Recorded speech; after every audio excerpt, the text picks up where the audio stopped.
Assalamu alaikum, welcome to Game Changer. I'm Maryam Zia. Tonight we will be talking about the latest situation in Gaza, where Israel's aggression has killed over 42,000 innocent Palestinians so far. And when we talk about the violence, it is spreading within the region with each passing day. Despite desperate need for humanitarian aid, of course, we know that Israel is not allowing this aid to reach into the Gaza and surrounding territory. In today's program, we will be talking about different dimensions of this ongoing conflict, and where more than 2 million people have been displaced so far, and with each passing day, there is, of course, potential threat of spillover into the neighboring countries as well. Tonight, we will be talking about the situation in ground in Gaza and what it means when we talk about the reconstruction of Gaza post-war situation, and is there a reality of course, post-war Gaza. What are its dynamics? We'll be talking about all these dimensions and future prospects of this conflict in today's program. To discuss this and more, we are joined in the studios by Mr. Sheharyar, who is analyst. Welcome to the program. We're joined online by Mr. Nadir Turk, who is from Palestinian Embassy. Welcome to the program. Mr. Turk, let me start with you. Of course, when we talk about 42,000 innocent people killed, this is a huge number, especially when we look at the figures that indicate that indirect deaths within this conflict are above 186,000. How do you look at the situation, especially when we talk about from the lens of international humanitarian law? Assalamu alaikum. Thanks a lot for giving me the opportunity to be your guest. Good evening for you, your guest, your Pakistani brothers and sisters to the world. Actually, what we see right now in Gaza since 7th of October until now, it is a great, sad sign of the failure of international organization, international society to make the Israelis follow the international law, international orders, ICG, ICC, and international community orders, United Nations resolutions. This failure is huge, more than anyone can imagine, and this going to build a new future for humanity, give the right of colonialism, occupation, to do whatever they can to kill people, innocent people, cold blood, without getting punished. This scenario is really giving very dark future for the next generation. If this continue without being stopped, without giving a protection for the Palestinian people, without giving opportunity for peace, stability, and independence for the Palestinians in their own homeland with their own since 12,000 years, this is going to build a very serious crisis in the world, because conflict is in Palestine going to be jumped to be everywhere in the world. And thanks for the United States of America government, because they blindly support for the Israelis, the German government support for the Israelis, going to build a serious dark future for humanity. So to make good future, we need to end this genocide, this ethnic cleansing, this crimes against humanity immediately by stop supply the Israelis by weapons, stop the political and economical support for the Israelis, to end this war immediately, or who knows what's going to be the future which we're going to face in the coming days. Right, of course, that is a pretty grim picture when we talk about, especially Sharia, international humanitarian law, and specifically when we talk about Israel's military's tactics that it has been using in this ongoing conflict. When we look at that, it is now using, and it has been using in the past as well, young Palestinians as human shields. How do you view it, and what needs to be done by the human rights organizations in this regards? So, Maryam, unfortunately, Gaza has now become a graveyard of international law. So we cannot like look at it now from the whole angle of international humanitarian law, because that law apparently does not apply to the geographical location that is Gaza. When you look at Israel's aggression, so in international law, as you basically mentioned, there's a concept of proportionality, and there has to be a difference between combatants and non-combatants. In this case, there is no difference whatsoever. When we talk about targeting of critical infrastructure, hospitals are being targeted, places of worship are being targeted, uh, civilian buildings, civilian infrastructure is being targeted. So no building, no infrastructure, and no humanitarian aid is safe from the relentless bombing of the Israeli military. Right, and specifically when we look at this practice that we of course have been witnessing in Indian illegally occupied Jammu and Kashmir, that Israel is using now in Palestine, that they are using young Palestinians as a bait for, of course, for troops when they go into unterritorial areas. So, what's your take on this specifically? Should this be investigated in terms of war crimes? So, Maryam, when it comes to the recent comments of the Israeli defense minister, Gallant, he basically said that the Palestinians are animals. And this is the kind of rhetoric that is being projected for the civilians that are like being targeted and used as human shields, as you mentioned, in war. So this is a tactic of dehumanizing all the civilian population of Palestine, and showing the world and their own population that they don't have a right to life, and they do not have any rights when it comes to international conventions of human rights and international law that applies to every conflict on the planet. So when the Israeli military and even their politicians are using this sort of rhetoric, what do we expect from the international community when they don't like take any action? When you talk about various European countries historically that have been allies with the Israeli government, now a lot of them are basically advocating for stopping the arms, Sales or exports zone. So to Israel. Italy, even though Italy also has a very right-wing government, very conservative government, even they have now stepped forward, and their prime minister has very recently said Australia is also reconsidering many of its contracts. President Macron of France, he has also basically said that to end this conflict, we need to stop arming Israel, and which drew a lot of like flack from the Israeli government as well, and there was like a lot of like heated exchange of words. But we can like see that a lot of like historical allies of Israel, they're also like stepping back, because they're basically seeing that there is no end to this conflict when it comes to the way Israel is like dealing with it. Right, of course, there is not an end in sight when we look at the grim situation on ground in Gaza today.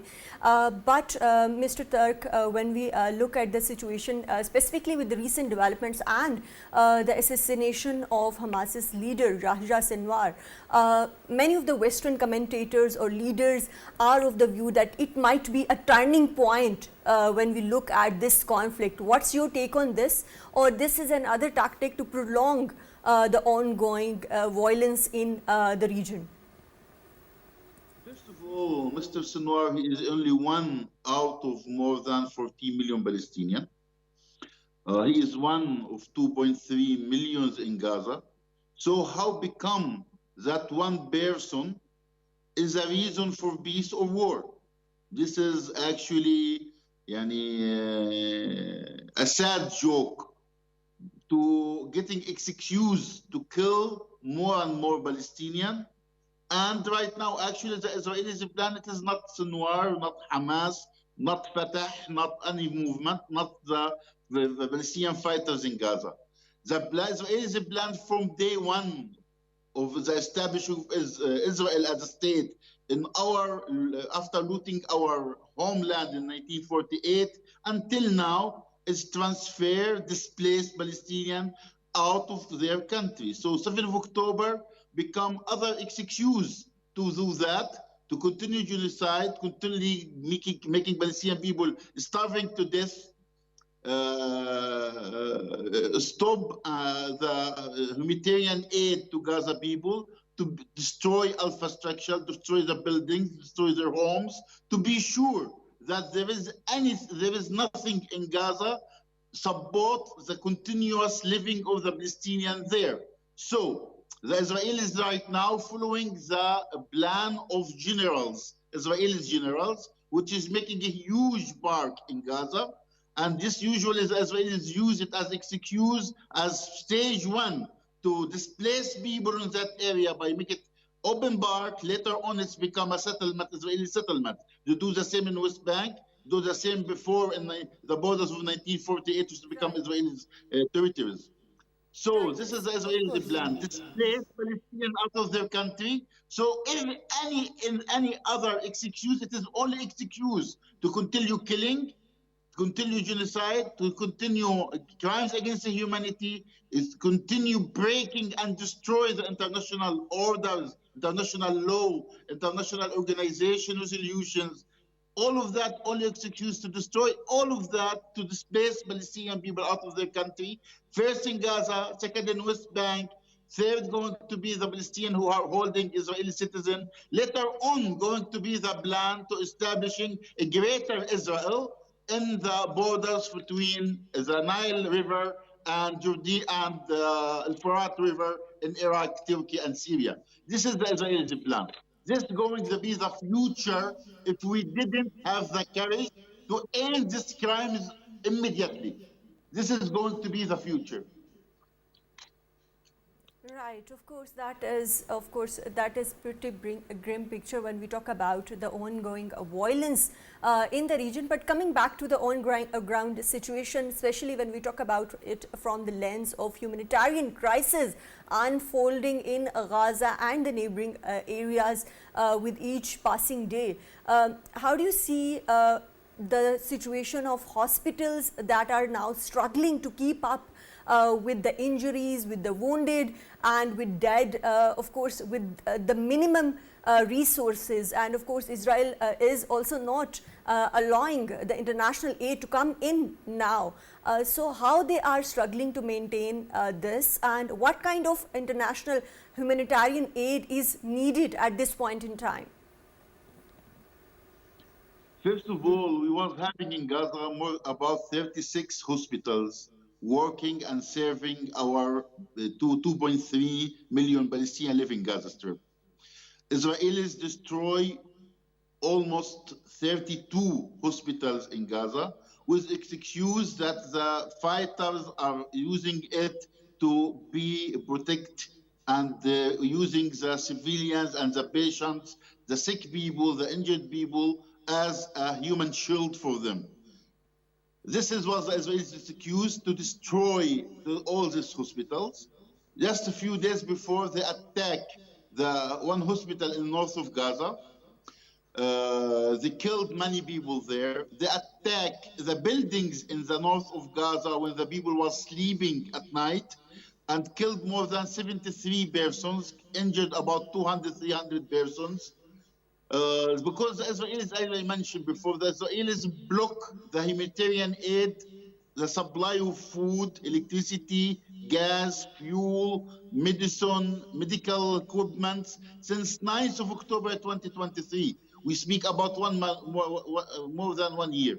Right now, they only facilitate the entry of 10 to 15% of the needs of the people of Gaza, to be sure that they are starving to death, because the plan again and again is to make people have only one of two options: stay in Gaza and die in different ways, by bombing, by starving to death, by bleeding to death, or displaced and transfer themselves out of Gaza. First of all, go to Sinai in Egypt, later on going to anywhere in the world. This is the Israelis' plan. Displace the Palestinians, have the land of Palestine empty without the Palestinians, to bring more and more Israeli settlers from everywhere in the world to replace the Palestinians with them. This is the Israelis' plan. So the scenario and the plan of the Israelis: destroy everything to rebuild it again only for the Israelis, but not for the Palestinians. So our duty is to obey the international law, obey the international courts, obey the international organization resolutions, and protecting the Palestinians, facilitate the establishing of Palestinian state with Jerusalem as its capital, facilitate the right of return of Palestinian refugees, all the future going to be very dark, not only for the Palestinian, but for all the world, because other powers will use the Israeli action as excuse to use the same crimes against others. This is going to be circle of violence, circle of blood, not only for the Palestinian, but for all the humanity. So Right. humanity needs to be united against the Israelis, against the Americans, against the Germans to end this genocide in Gaza immediately. All this going to be transferred to everywhere in the world. Right, Mr. Turk, let me take the same point to Sheharyar in the studio. Sheharyar, when we look at, of course, Israel's aggression, it is now not limited within Gaza now, but it is now expanding. It strikes in Lebanon as well. Do you see a full-on war between Israel and Hezbollah in the coming days? Well, full-on war has already started. Unfortunately, the war has now spilled into Lebanon, starting from the south of Lebanon, and like various other areas in the central and north of Lebanon are also being routinely targeted. Even like today and yesterday, Israel has targeted various banks, which are also like again civilian infrastructure in civilian areas, in civilian neighborhoods. So they are indiscriminately attacking or destroying any building which they basically label as Hezbollah's like weapons, stash, or like any bank that has any financial transactions. So it's like very indiscriminate, and there is no like international like neutral organization that can even be on ground or is allowed to be on ground to basically judge the scale of this attack that is being dealt on the Lebanese people as well. Initially, this like whole conflict was limited to Israel and the Palestinian territories, and now it's like already spilled over in Lebanon as well. When it comes to the killing of Sinwar, a lot of like Israelis, they basically see it as a strategic victory, which I think is like short-sighted because it's nothing more than a tactical achievement at most. And we see that Hamas is reinvigorated. Hezbollah also has said that they would also like join in and like fight much stronger. I think this conflict will be prolonged now rather Right, than and coming reaching a back conclusion. to the humanitarian angle of the conflict, of course, with 1.3 million people already displaced in Lebanon now, how do you see where these people are going to migrate to? Because we know that a lot of countries are now not accepting these refugees, which of course, we previously know that a number of countries were willing to take in, but with this grim reality and the future uncertainty, many of the countries are not going to be accepting these people. So how do you see this situation unfolding or creating a refugee crisis in the coming days? So Maryam, this humanitarian situation will continue on getting worse. When it comes to various UN agencies and various heads of various UN agencies, if you talk about the World Food Programme, if you talk about WHO, if you talk about various other UN agencies like the World Food Programme, they have consistently said that international humanitarian aid is not flowing through. Even the US very recently came up with a statement that they also have substantial proof that international humanitarian aid is not reaching the Palestinians and it's not reaching the Lebanese people. And they also gave a 1-week notice to Israel to basically open up the access of international humanitarian organizations to basically go and like support the IDPs and the refugees that are in need of But we support. don't see that happening. I personally don't think anyone, including the US, is holding Israel to account or taking any serious measures.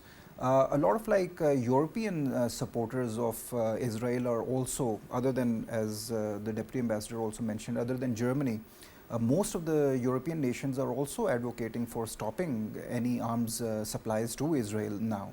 So I think when it comes to the US elections that are just around the corner, I think this situation will continue on getting worse because the war cabinet in Israel is taking full advantage of the fact that right now there won't be any change in policy when it comes to Washington, at least until after the elections. Now, yesterday, the news came out that Anthony Blinken has now left for another to start up Ease in the region. ease the region and like try to reinvigorate some sort of like peace talks. But as you know, as we know, we've been discussing in this in like various other programs as well. At least like 20 times before, Anthony Blinken has clearly stated that this visit would be the last time when there would be a chance for peace.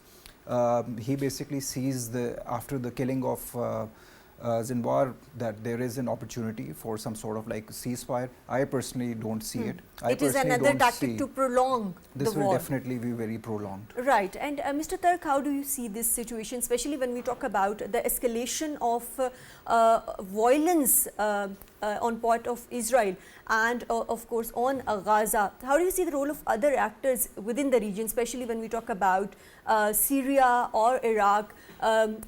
What role they are going to be playing when these displaced people or these refugees are going to be moving into other countries or neighboring countries? How this is going to be impacting the region at large? First of all, before I go to the region, I like to explain one thing. The American government, the United States of America government, are partners in genocide against Palestinian people in Gaza, against the Lebanese too. They are partner on the genocide and the crimes against the Lebanese right now.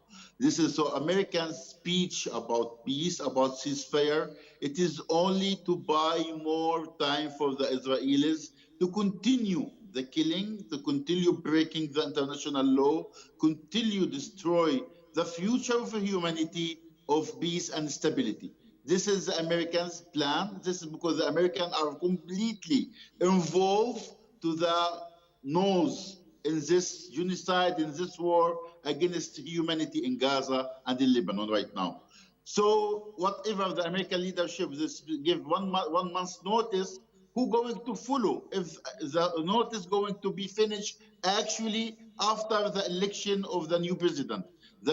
After election, what does the President Biden have power later on to discuss anything against the Israelis? Actually, he is a proud Zionist, supporters his brothers and sisters and blood in genocide, the criminals like him, Israelis, Netanyahu, Ben Gvir, Smotrich, they are his brothers in the same team of genocide and killing and destroy the future of the humanity. So what he do? He's a partner in killing, he's a partner in destroying the future of the humanity. For the region, the Israelis plan actually, if this succeed in displace Palestinian of Gaza, they will copy and paste the same scenario in West Bank. In succeed in West Bank, they will do the same for the original countries, because the Israelis dream, the Israelis plan to have a greater Israel from the river of the Nile in Egypt to river of Furat in Turkey, Syria, and Iraq. So the Israelis actually going to occupy 100% of the land of Palestine, historical land of Palestine, 100% of Lebanon, 100% of Jordan, 100% of Kuwait, 75% of Syria, 45% of Iraq, 40% of Saudi Arabia, 35% of Egypt. This is the Israelis' plan.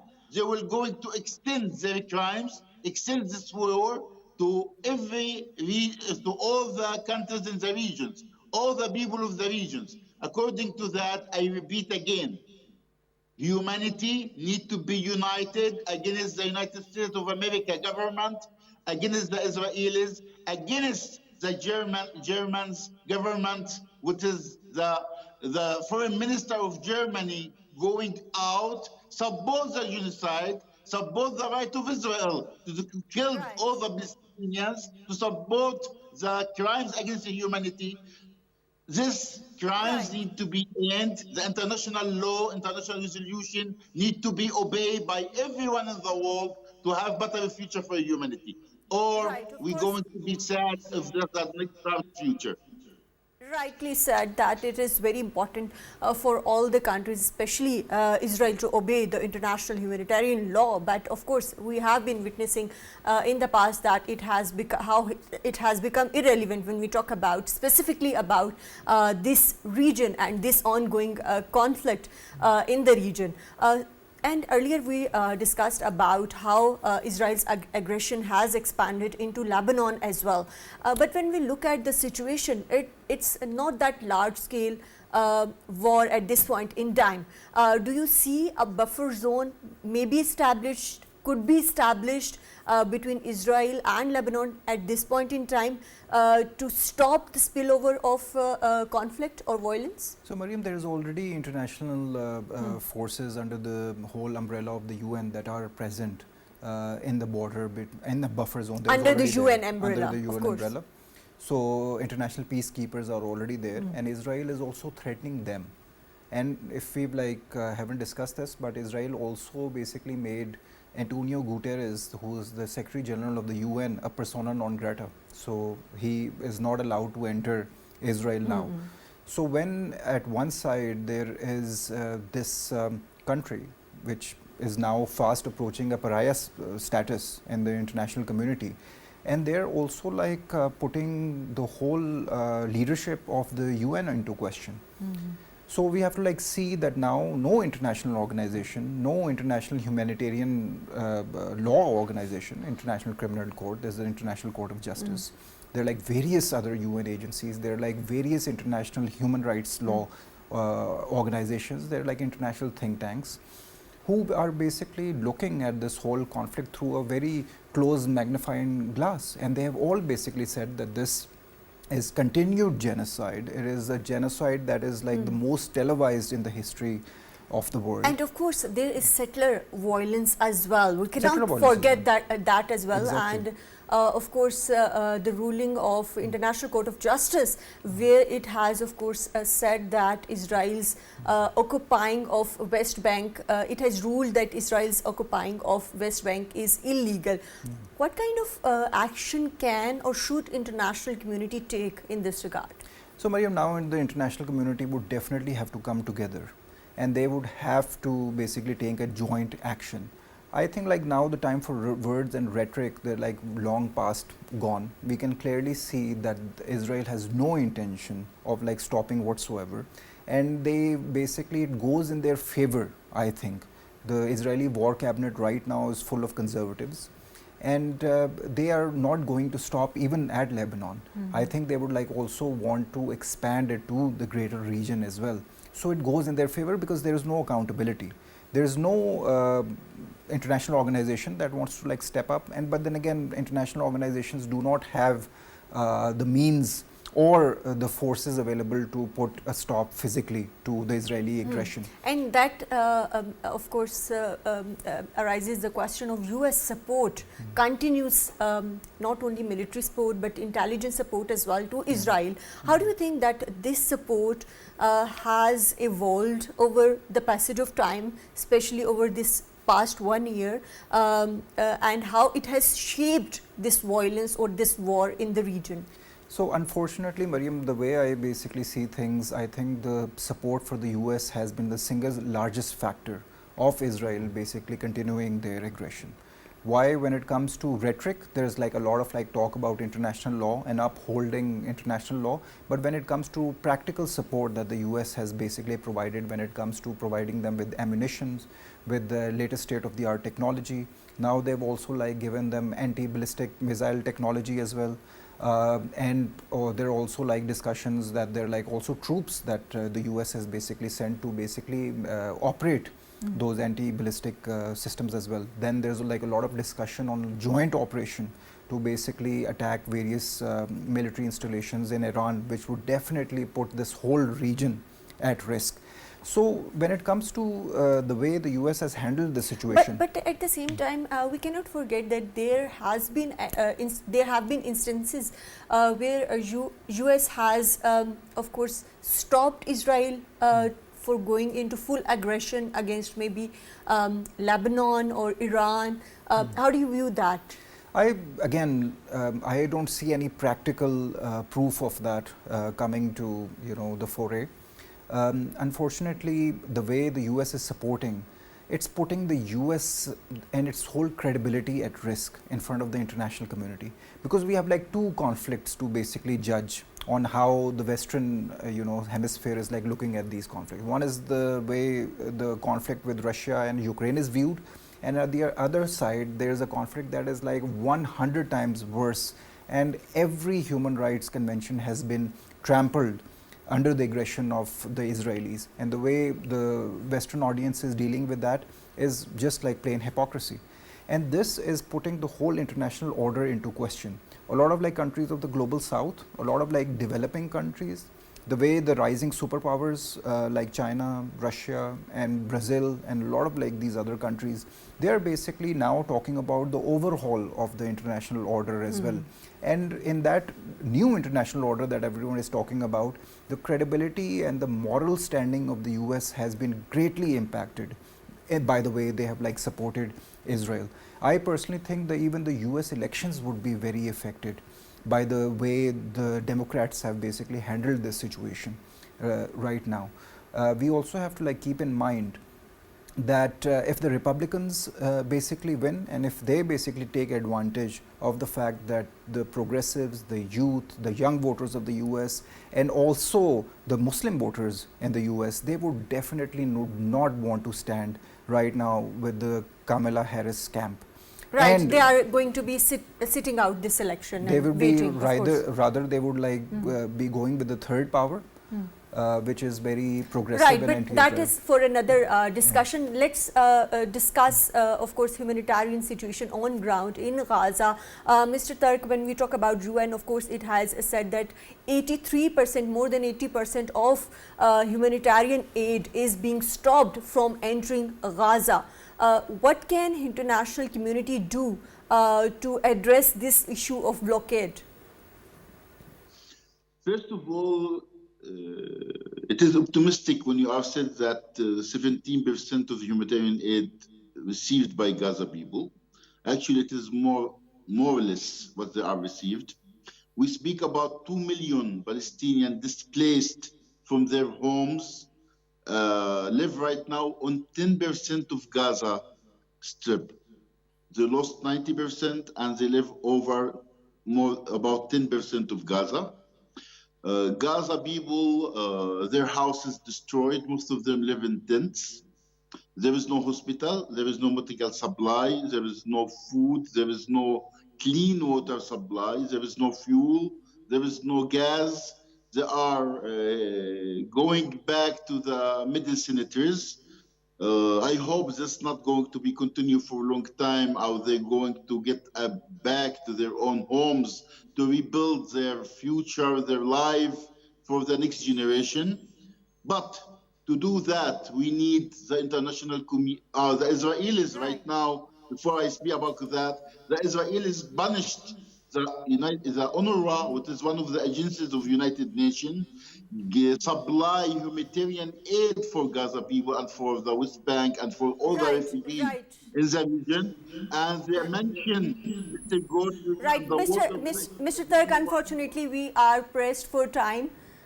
So thank you very much for joining us in today's program, and thank you very much, Mr. Sheharyar Khan, for joining us in today's program. Of course, when we look at the situation in Gaza, it is devastating, and of course international community needs to do more. We'll be discussing about this ongoing situation and how it is unfolding in upcoming discussions as well. That is all from Game Changer tonight. Take care. Allah Hafiz.